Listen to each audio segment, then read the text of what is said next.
Un son, c'est deux choses, une prod et un texte. Historiquement, le rap est un genre musical revendicateur et dénonciateur. Mais c'est aussi un milieu quasi exclusivement masculin, stéréotypé par la virilité et l'ego-trip. Et cet ego-trip masculin tend parfois vers le fantasme sexuel misogyne.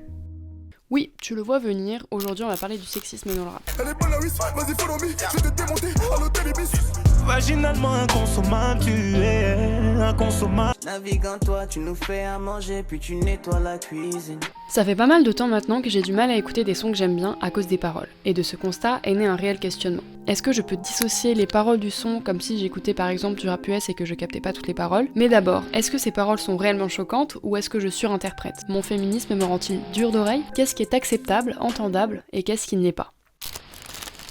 Dans le rap, la nuance est fine entre réel manque de respect sexiste et fantasme du corps féminin. Je pense qu'on ne peut pas reprocher à un homme de trouver une femme belle, envoûtante, de kiffer le sexe, de faire les louanges de son corps et de ses formes. Dire que ces textes-là font de la femme un objet sexuel, c'est renier la séduction physique entre deux êtres, le rapport charnel, et que oui, la femme aime se faire belle et séduire.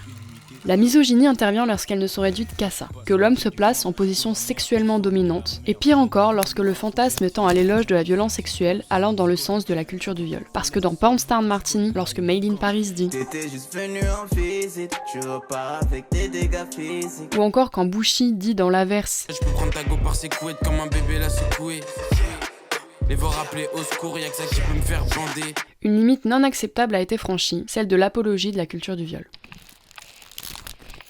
Bien sûr, une phrase quelle qu'elle soit n'a pas de valeur sans son contexte, et donc dans l'ensemble du son. Par exemple, Ça commence par bébé, petite puce, princesse, mon ange. Ça finit par où t'étais petite, quand est-ce qu'on mange? sorti de son contexte, fait mal aux oreilles. Sauf que c'est dans un son où Orelsan tire le portrait du bouffon par excellence et fait finalement la critique de la misogynie masculine. Cependant, parfois le contexte est flou, et il est facile de dire oui, mais il y a un contexte lorsque le contexte est alambiqué et que pour le comprendre, il faut avoir les moindres détails de la biographie de l'auteur, son passé et ses convictions. Lorsque l'homme pâle dit dans Regarde-moi, Elle refuse puis elle cède un peu. quand bien même on écoute la musique dans son entièreté, il est difficile de justifier le propos. Quant à l'homme pâle, il serait réputé depuis plusieurs années dans l'industrie de la musique pour avoir un comportement très problématique et condamnable envers les femmes. Il doit répondre de ses actes. Pour en revenir aux paroles et leur contexte de manière plus générale, il ne faut pas oublier qu'une musique est à la portée de tous, et que les mots ont un impact. Si le contexte exprimé par l'auteur n'est pas saisi car pas assez clair, les paroles seront à juste titre mal interprétées. Et alors l'auteur, même si ce n'était pas son intention initiale, participe à la misogynie de l'univers musical.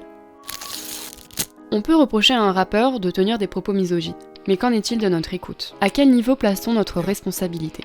En faisant la vidéo, j'ai réécouté tous les sons de ma playlist qui me faisaient tiquer et je me suis dit, c'est chaud, et je les ai tous supprimés. Je me suis rappelé moi il y a 2 mois à un concert de Bushi, à réciter toutes les paroles, sans aucun problème. Donner du crédit et de l'écoute à des paroles misogynes, c'est participer d'une certaine manière à un sexisme établi et normalisé. Je crois qu'il va falloir faire un choix entre faire la sourde oreille en écoutant des sons juste pour le flow, ou alors avoir une écoute engagée et blacklist de sa playlist tous les sons que l'on trouve inappropriés à ce qu'on juge respectable, juste et moral. Allô mon amour, je suis dans votre cour, donne-moi le code du bâtiment.